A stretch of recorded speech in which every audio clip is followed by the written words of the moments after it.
जय हिंद मेरे प्यारे दोस्तों, आप सभी को आपके अपने हाइड्रेटेड कोचिंग सेंटर में स्वागत है। मैं उम्मीद करता हूं आप सभी अच्छे और बेहतरीन होंगे। दोस्त, आप सभी ने मेंस्ट्रुएशन का जो भी 2D क्लास था वह सभी बेहतरीन तरीके से कर लिए होंगे। और आज जो क्लास आ रहा है या 3D क्लास में, इसमें बेलन, शंकु, इन सभी का क्लास करेंगे। तो घन खराब जो भी होगा ना, वो सभी चीज़ का अच्छा से इंपॉर्टेंट जो भी क्वेश्चन होगा सभी लेकेंगे। टफ तो नहीं कह सकते मगर इंपॉर्टेंट क्वेश्चन जरूर है, इस बात को ध्यान रखना है। या सभी को अगर यदि सॉल्व कर लोगे आपके लिए बहुत ही बेस्ट होगा, आपकी एग्जाम के दृष्टि से बहुत ही इंपॉर्टेंट है। ठीक है, देखो दोस्त, यह सभी क्वेश्चन बनाने से पहले मैं बता दूं आप सभी से, इन सभी को जितने अच्छे तरीके से पढ़ना और इसे जितने अच्छे तरीके से फिगर बना लेना। फिगर से ना दोस्त 50% सवाल बन जाता है, तो अच्छे से फिगर बनाना और तब जाकर सॉल्व करने का प्रयास करना, जरूर आंसर और बेस्ट तरीके से आएगा। और दोस्त, आज का क्लास अच्छा लगे तो जरूर अपने दोस्तों के पास, अपने भाइयों बहनों जो भी है उन सभी के पास शेयर कर देना, जिनसे वह सभी इस क्लास से लाभ उठा सके। आज का क्लास अति महत्वपूर्ण है दोस्त। मैं चाहूंगा कि आप सभी इस क्लास में टिके और अपने इस क्लास से लाभ उठाएं। तो दोस्त, मैं चलता हूँ इस क्लास को समझाने और बेहतरीन तरीका से इसे समझने का प्रयास करें। देखो, एक बेलन की ऊंचाई दिया हुआ है और एक घन का एक भुजा दिया हुआ है इतना सेंटीमीटर, यानी कि बेलन और घन दोनों है। और इसमें अगर बेलन तथा घन का आयतन बराबर है तो बेलन की त्रिज्या ज्ञात करें। ठीक है, बेलन का त्रिज्या पूछ दे या पूछ सकता है बेलन का व्यास, तभी निकाल सकते हो। यानी कि घन का आयतन और बेलन का आयतन दोनों बराबर है। ठीक है, तो इसे कैसे बनाएंगे? तब पूछ रहा है कि इसमें का कि बेलन की त्रिज्या बताए। देखो, इस तरह पहले फिगर जरूर बनाना दो। सवाल बनाने से पहले फिगर बनाना, सवाल जरूर बनेगा और बेहतरीन तरीके से बनेगा। देखो, मान लेते हैं यार एक बेलन है, इस तरह से हो गया। इसे सिलेंडर बोलते हैं दोस्त, यह हो जाएगा। और इधर देखो, यह घन है, घन हो गया इस तरह से। ठीक है, घन का भुजा दिया हुआ है जो 11 सेंटीमीटर। घन का भुजा 11 सेंटीमीटर, ए जो है 11 सेंटीमीटर दिया हुआ है। यानी सभी बराबर हो तो सभी 11 होगा, सभी 11 होगा। और घन का आयतन और बेलन का आयतन जो है वो बराबर है। ठीक है, तो देखो इसका आयतन निकालते हैं। तो इसका आयतन क्या होगा? आयतन बराबर सूत्र बताए थे, आयतन बराबर क्या होता है? आयतन बराबर एक ही होता है, यानी भुजा क्यों ये लिखवाए थे, एक ही होता है। तो एक ही को चेक करो, इसका केवल स्क्वायर कर देना है। और इसका स्क्वायर करेंगे तो कितना हुआ? क्या दिमाग लगा सकते हो? या तो इसका स्क्वायर अगर याद हो क्यू है, क्यू अगर याद हो तो चलेगा, नहीं तो इस तरीके से भी छोड़ दोगे तो बाद में आ जाएगा आंसर कैलकुलेशन करने पर। अगर चाहते हो तुम इसे कैलकुलेशन करना, इसको करना 1331 होगा, इसी का क्यू। अब इस बेलन है दोस्त, इस बेलन का ऊंचाई इसमें दिया हुआ, जो यह ऊंचाई है ना, यह ऊंचाई है। जो ऊंचाई एच जो दिया हुआ है 14 सेंटीमीटर चलेगा, इसमें तो कोई परेशानी नहीं। ठीक, अब यहाँ ध्यान देना, इन सभी बात आगे बढ़ते हैं। तो बेलन का आयतन का सूत्र क्या होता है? बेलन का आयतन क्या होगा?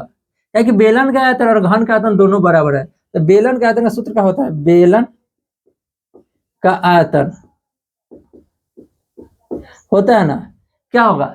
जैसे वृत्त का क्षेत्रफल तुम्हें याद है, उसमें केवल अगर h से गुना कर दोगे तो बेलन का आयतन याद है। वृत्त का क्षेत्रफल सूत्र क्या होता है? पाई आर स्क्वायर होता है, पाई आर स्क्वायर। और इस h से मल्टीपल कर दो। एक बताए थे सूत्र हम लिखवाए सभी का, 2D 3D जो भी था वो सभी का सूत्र लिखवाए थे और एक्सप्लेन भी किए थे कैसे सूत्र आता है। ठीक है दोस्तों, अगर क्लास नहीं देखो तो जाओ वहां से देख लो। उसके बाद इस क्लास से सवाल बहुत बनेगा, सूत्र का बहुत सूत्र है, सभी सूत्र बताए, यानी शुरू से क्लास देखो, ऐसा ही बनेगा। अब यहाँ ध्यान देना, यानी कि इसके अनुसार क्या होगा? हम पाई की जगह पर बेचारा पाई को इस तरह छोड़ दो, पाई की जगह पाई। और आर का मान बताओ, आर का मान हमें तो निकालना है, आर का मान तो निकालना है।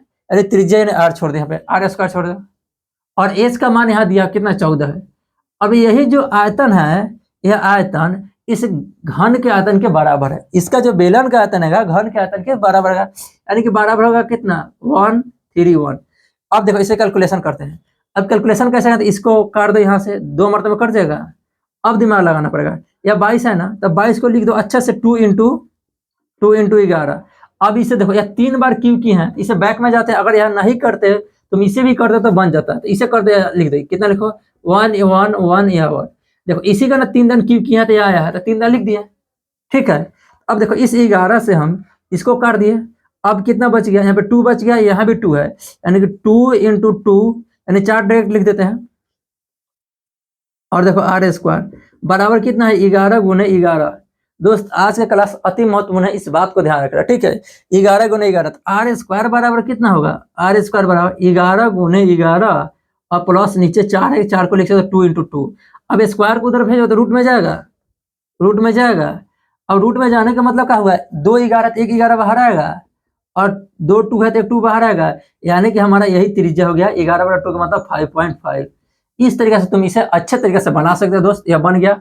बाकी आगे क्वेश्चन देखते हैं और अच्छे से समझने का प्रयास करना, सभी क्वेश्चन अपने आप में बेस्ट है, ठीक। अब यह ध्यान देना, इसके बाद आगे चलते हैं दोस्त।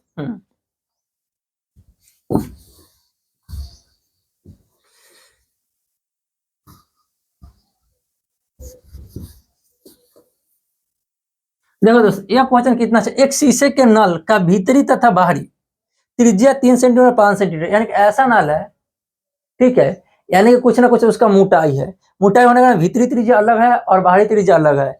इससे पिघलाकर एक ठोस बेलन बनाया जाता है, बेलन की त्रिज्या बताए। इसमें ऊंचाई नहीं दिया है, तो ऊंचाई कैसे ज्ञात करेंगे, हमें ऊंचाई ज्ञात करने की कोई जरूरत नहीं दोस्त, अच्छे से बना, यह जरूर बनेगा और प्रयास करना। अगर यदि हमसे पहले बना लो तो बना लो, इसके बाद हम बता रहे हैं, ठीक। यहाँ ध्यान दो, एक शीशे है जो बेलन है, शीशा जो बाहरी भीतरी है, जो नल है, इस तरह से होगा, इस तरह से होगा, इस तरह से होगा दोस्त, और इसके बाहरी से भी ऐसे होगा कि नहीं होगा। जितने अच्छे तरीके से तुम आकृति बना लोगे, तुम्हारा आंसर आने में बहुत जल्दी होगा। देखो यहाँ से 2 को त्रिज्या होगा, एक त्रिज्या यहाँ से है जो 12 आर है, जो लिख देना हमें 5 सेंटीमीटर, या छोटा आर है जो यह लिख लेना 3 सेंटीमीटर, कोई परेशानी इसमें। और इसमें ऊंचाई दिया होगा, ऊंचाई को हम h मान लेते हैं, जो ऊंचाई है उसे मान लेते हैं, ऊंचाई को h मान ले, इसमें तो कोई परेशानी नहीं है दोस्त। अब आगे बढ़ते हैं, इसका आयतन निकाल सकते हैं, बताओ इसका आयतन कैसे निकलेगा। तो बताना होगा बड़े नल में से छोटा नल का जो अंदरी भाग का घटा देंगे तो हमारा इस नल का आएगा, इसे पिघला कर देखो, इसे ठोस बेलन बनाया जाता है, तो जो भी आएगा उसे ध्यान दो। हम कैसे निकालते हैं, इसका आयतन बराबर क्या होगा, आयतन बराबर पाई आर स्क्वायर इंटू एच जरूर होगा। देखो 12 है, 12 के लिए 12 लिख दो, यानी इस बड़े त्रिज्या वाले, माने बड़ा त्रिज्या जो बन रहा है 2 को, बड़े त्रिज्या वाला नल का जो है उसका बाहरी भाग का है, और माइनस कर दो पाई छोटा आर स्क्वायर इंटू एच, दोनों में एच है अब पाई है, तो दोनों में पाई और एच कॉमन ले लो, कॉमन ले लेंगे तो क्या बच जाएगा, आर स्क्वायर और माइनस आर स्क्वायर बचेगा, यानी कि पाई और एच तक चलेगा। और बड़ा आर का मान कितना है, 5 है, 5 का स्क्वायर माइनस छोटा आर का मान 5 और छोटा आर का मान 3 का स्क्वायर करेंगे दोस्त। अब इसे देखो सॉल्व करो, या तो 25 में से 9 घटाओगे तभी आ जाएगा, या नहीं तो हम सूत्र बताए थे a + b और इंटू a - b के सूत्र भी बना सकते हो। देखो a square minus b square का सूत्र क्या होता है, a + b into a - b होता है, उस सूत्र पर भी बना सकते हो। अब यहाँ ध्यान देना, पाई की जगह पाई छोड़ दो और यहाँ h है, h छोड़ दो, यानी कि यहाँ पे कैलकुलेशन आता है 16 आएगा, ठीक है 16 आएगा। चेक करो 25 में से 9 घटाएंगे तो हमेशा 16 आएगा, ठीक है। और दूसरा नेक्स्ट कंडीशन का है, इसे ठोस बेलन बनाया जाता है पिघलाकर, तो जो इसका आयतन होगा ना, यह ठोस बेलन के आयतन के बराबर होगा। ठोस बेलन का आयतन का निकालो, ठोस बेलन का आयतन,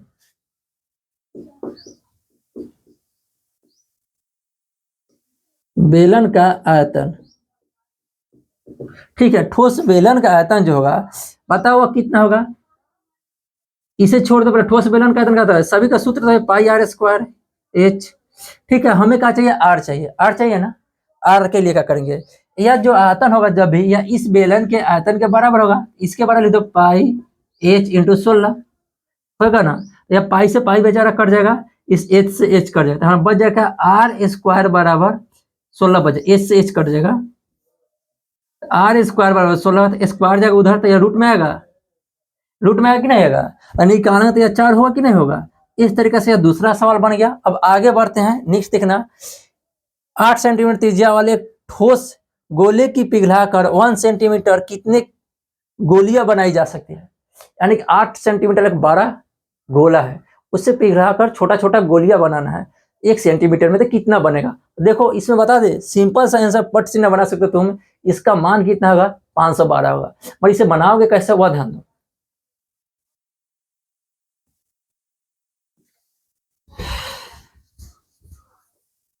देखो इसे पहले समझते हैं, मेंसुरेशन का सवाल दोस्त कभी बनाना तो पहले उसका फिगर बना लेना, चित्र बना लेना, उसके बाद सवाल बनाना, काफी अच्छे तरह से सवाल बनेगा। इसमें कोई ऐसा डिफिकल्ट सवाल नहीं होता, केवल समझने का फेर होता है, ठीक। यहाँ ध्यान देना, एक बड़ा गोला है इस टाइप का, ठीक है, और इसे पिघलाकर छोटा छोटा गोलियां बनाया जाता है 1 सेंटीमीटर। जो इसका त्रिज्या है 12 है, यानी 12 गोला का त्रिज्या होगा, 12 गोले का त्रिज्या लिख सकते हैं। बड़े गोले का त्रिज्या 8 सेंटीमीटर दिया है दोस्त, दिया है। और इसे क्या कहते, पिघलाकर छोटा छोटा गोलियां बनाया जाता है, और उसका त्रिज्या जो दिया हुआ है 1 सेंटीमीटर। उसका त्रिज्या लिखो, छोटे गोले का त्रिज्या, छोटे गोले का त्रिज्या 1 सेंटीमीटर। इसमें कोई परेशानी नहीं। अब आगे बढ़ते हैं। अब इसके बाद समझने का प्रयास करना है या क्वेश्चन है, इसे समझने का प्रयास करना है। बड़े गोले का आयतन में से छोटे गोले का आयतन को भाग देंगे तो जितना गोलियों का छोटा छोटा गोलियों का संख्या निकल जाएगा। तो एक का निकालेंगे और भाग दे देंगे तो बहुत से जितना भी गोली बना संख्या नहीं निकल जाएगा। 12 गोले का आयतन बताओ, 12 गोला हो चाहे कुछ, आयतन का सूत्र तो होगा बड़े गोले का आयतन क्या होगा, पाई आर एस। बताओ इसका सूत्र बता पहले, इसका सूत्र क्या होता है मालूम है? देखो इसका सूत्र था 4/3 पाई आर क्यूब। लिख दो 4/3 पाई और आर के मान का लिख दो 8 का क्यूब। अब इसे सॉल्व मत करना, सॉल्व करोगे तो बहुत ज्यादा झंझट हो जाएगा, छोड़ दो। और छोटे गोले का आयतन लिखो, छोटे गोले का आयतन, इसका आयतन क्या होगा 4/3 पाई के जब पाई तो जब, और त्रिज्या 1 सेंटीमीटर तो 1 सेंटीमीटर न क्यों होगा। अब आप बताओ गोलियों की संख्या, गोलियों की संख्या कैसे निकालेंगे, ध्यान दो। बहुत ही सिंपल है। इसे बड़ा गोला को ऊपर रखेंगे, 4/3 है लिखो, पाई है तो पाई लिखो, और 8 क्यूब है तो 8 क्यूब लिख दो। फिर नीचे 4/3 है तो लिखो, पाई है तो पाई लिखो, 1 का क्यूब है तो 1 का क्यूब लिखो।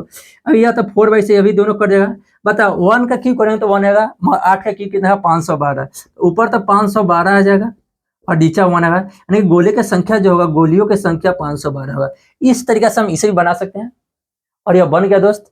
और आगे तुम इस तरीके से प्रैक्टिस करना, तुम्हारे बुक में है, और बनाओगे तो दोस्त एक अच्छा महसूस करोगे। और आगे हम बढ़ रहे हैं। एक पीतल के 3 ठोस गोलियां है कि त्रिज्या 3, 4 और 5 सेंटीमीटर को पिघलाकर एक बड़ा गोला बनाया जाता है, तो गोले का त्रिज्या एवं व्यास ज्ञात करें। ठीक है, जिस तरीके से इसे 12 से छोटा बनाया जा रहा है, इसमें छोटा से 12 बनाया जा रहा है। इन सभी का आयतन, जब सभी गोले का आयतन निकालेंगे, ठीक है, छोटे छोटे गोले का, और उसे जोड़ देंगे तो बड़े गोले का आयतन का तो बराबर हो जाएगा, होगा कि नहीं होगा। अब बड़े गोले के आयतन के बराबर है तो बड़े गोले का आयतन में उसमें से क्या व्यास तो निकाल देना। तो देखो कैसे बनाएंगे।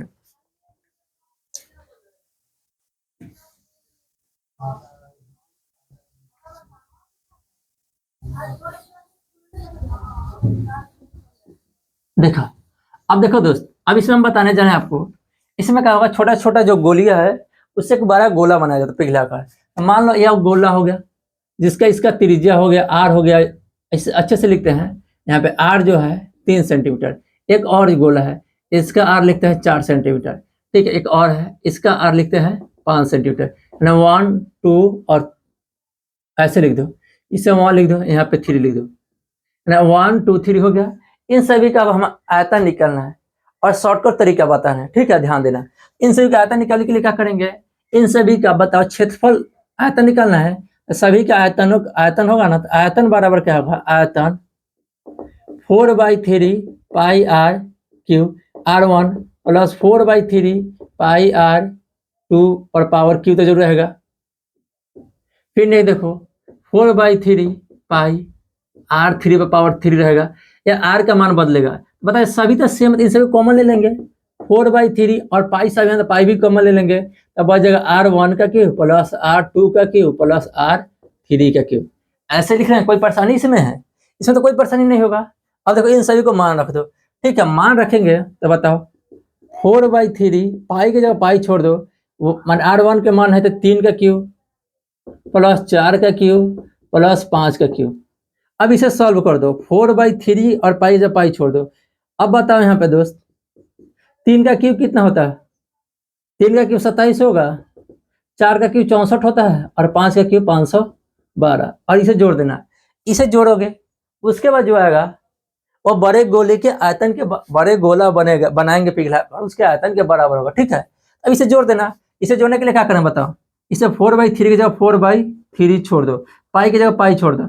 अब यहाँ ध्यान दो, 7 4 11 2 13, एक बचेगा, यहाँ देखो एक बचे कि नहीं बचेगा। फिर यहाँ देखो 6 2 8 1 9 1 10 के 0, चेक कर लो एकदम। 7 4 11 2 13 बचेगा एक, 2 और 6 8, 8 5 13 होगा, नहीं 8 1 9 और 9 1 10 हो गया, और 10 हो गया, 5 1 6, इतना होगा, इतना ही पे छोड़ देते हैं, इसमें तो कोई परेशानी नहीं होगा।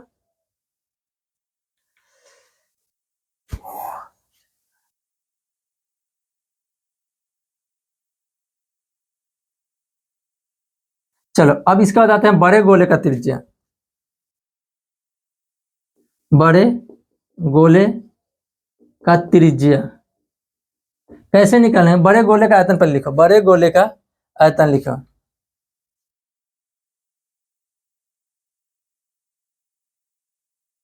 देखो दोस्त यहाँ पे गलती हो रहा है, 512 8 का क्यों होता है, ठीक है, यहाँ पे 505 का क्यों 125 होता है, 125 हुआ है। अब यहाँ ध्यान इसे अच्छे से जोड़ना, ठीक, इसे जोड़ते हैं तो कितना होगा, 7 5 12 4 16 के 6, एक बचेगा। फिर यहाँ ध्यान दो, 6 2 8 8 2 10 1 11, फिर यहाँ देखो 1 1 2 216 आ गया।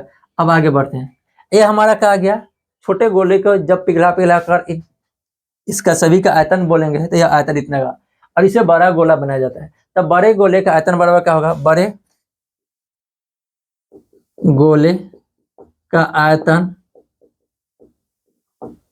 आयतन जो होगा हमें उससे त्रिज्या निकालना है, तो आयतन जो होगा इन सभी को पिघला के बनाया तो 4/3 216। देखो यह जो पिघला के जो गोला का आयतन होगा, छोटे छोटे गोले का, उसका आयतन बड़े गोले के आयतन के बराबर होगा, ठीक है। तो यह सभी इतना लिख दिया यहाँ पे, जो सूत्र होता है 4/3 पाई आर क्यूब, फिर 4/3 पाई 216, यह होगा कि नहीं, जो पिघला है तो इसका तो आयतन यही होगा, और यह गोले का आयतन का सूत्र तो यही है, इससे तो यह कट जाएगा, और यह पाई से पाई कट जाएगा। अब बता क्यू को उधर भेजेंगे, यहाँ आर क्यू बराबर 216 हो गया। अब बता क्यू को उधर इधर रूट क्यू होगा कि नहीं होगा, होगा कि नहीं, तो निकालेंगे तो कितना अच्छे होगा कि नहीं होगा। तब बड़े गोले का जो तुम्हारा त्रिज्या होगा यह कितना होगा, 6 होगा, ठीक है। अब इसके बाद यह सभी बना दे दोस्त। आज की क्लास में जितना भी इंपॉर्टेंट क्वेश्चन था आज लेके आए, या धीरे धीरे अच्छे क्वेश्चन की ओर बढ़ेंगे जीरो से लेवल से, ठीक है। सभी जितना भी इंपॉर्टेंट क्वेश्चन होगा वह सभी क्वेश्चन लेके आएंगे, और प्रयास करेंगे आप सभी को यहाँ पे अच्छे से समझाने का। और दोस्त मैं आप सभी से बस केवल यही चाहता हूँ, आप सभी इसे थोड़ा बड़ा बनाएं, आप सभी सहयोग करें, यह चैनल आप सभी के सहयोग से जरूर बड़ा बनेगा। जब दोस्त आप सभी यहाँ लेके आ सकते हो तो इसे और भी आगे बढ़ा सकते हो। आप सभी योगदान करना, आप सभी के प्यार से, आप सभी के विश्वास से जरूर यह चैनल बड़ा बनेगा। दोस्त मैं आज इतना ही रखता हूँ, फिर मिलेंगे न्यू वीडियो में। आज के लिए तब तक के लिए इतना ही रखते हैं, ओके।